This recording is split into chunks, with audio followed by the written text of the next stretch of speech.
అదేవిధంగా ఈ బెట్టింగ్ యాప్లు, అదేవిధంగా ఆన్లైన్ రెమ్మీ, వీటికి సంబంధించిన విషయాల మీద కంటిన్యూస్గా సభలో చర్చ జరగడం, బయట ఆందోళనకరమైన పరిస్థితులు ఉండడం, సిద్దిపేట శాసనసభ్యులు హరీష్ రావు గారు ఆన్లైన్ బెట్టింగ్ మీద, అదేవిధంగా ఈ బెట్టింగ్ యాప్ల మీద, ఆన్లైన్ రమ్మీ గేమ్ల మీద ప్రభుత్వం చర్యలు తీసుకోవాలి. పేదలకు తీరని నష్టం జరుగుతుంది. పేదలు ఈ బెట్టింగ్ యాప్లతో బలవుతున్నారు, ఆత్మహత్యలు చేసుకుంటున్నారు, రకరకాల ఆందోళనలు చేపట్టడం జరిగింది, మాట్లాడడం జరిగింది. అధ్యక్ష గత ప్రభుత్వమే 2017లో ఆన్లైన్ బెట్టింగ్ కానీ ఆన్లైన్ యాప్ వీటన్నిటి మీద నిషేధం చేస్తూ చట్టం తీసుకొచ్చింది. చట్టం చేశాం కానీ దాన్ని పకడ్బందీగా అమలు చేసే విషయంలో మరి గత ప్రభుత్వంలో కొంత నిర్లక్ష్యం జరిగింది. ఈ మధ్యకాలంలో అది చాలా వేగంగా తెలంగాణ రాష్ట్రంలో దుర్వినియోగం జరుగుతుంది. అందుకే అధ్యక్ష తమరి ద్వారా ఇది పక్క రాష్ట్రాలు, దేశము, ఇతర దేశాలు ఈ నేరం ఒక రకంగా అంతర్జాతీయ స్థాయిలో, రాష్ట్ర స్థాయి నుంచి మొదలు పెడితే అంతర్జాతీయ స్థాయి వరకు వివిధ రకాల సంస్థలు, వ్యక్తులు, రకరకాల దేశాలకు సంబంధించిన నేరగాళ్ళు అందరూ కూడా ఇందులో పాల్గొంటున్నారు.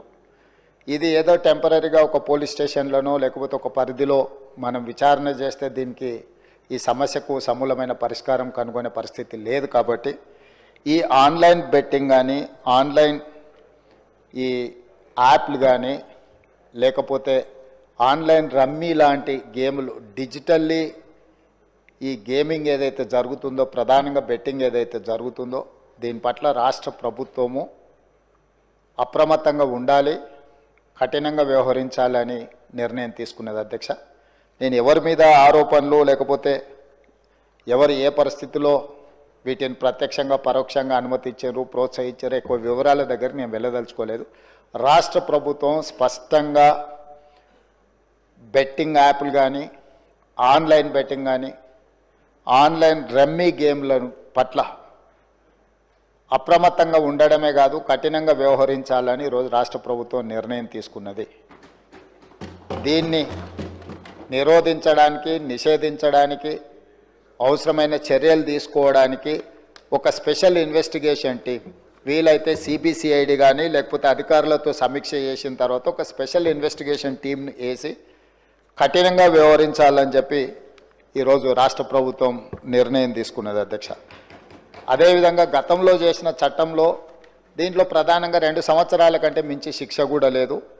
రేపు వచ్చే సమావేశాలలో ఈ ఆన్లైన్ బెట్టింగ్ నిర్వాహకులకనే కాదు, ఆడేవాళ్లను, బాధితులను, అదేవిధంగా ఈ ఆన్లైన్ అడ్డగోలుగా నిర్వహిస్తున్న వాళ్ళ పట్ల శిక్షను కూడా పెంచడానికి అవసరమైన చట్టాలను కూడా అవసరమైతే మనం సవరించుకోవాల్సిన అవసరం ఉన్నది. అధ్యక్ష ఎందుకంటే శిక్ష కఠినంగా ఉంటుంది, ఎక్కువ కాలం ఉంటుంది అని ఎప్పుడైతే తెలుస్తుందో నేరం అనేది తగ్గుతుంది.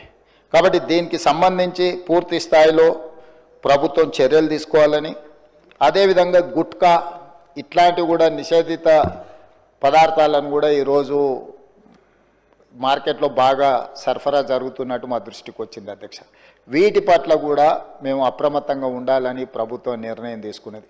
అందుకే ఆన్లైన్ బెట్టింగ్, ఆన్లైన్ యాప్లు, అదేవిధంగా ఆన్లైన్ రమ్మీ ఈరోజు నిన్న మీరు టీవీలలో, పేపర్లలో పోలీసులు కేసులు నమోదు చేసి వాటికి ప్రచారం కల్పించిన వాళ్ళను పిలిచి పోలీస్ స్టేషన్లలో విచారించడం జరిగింది.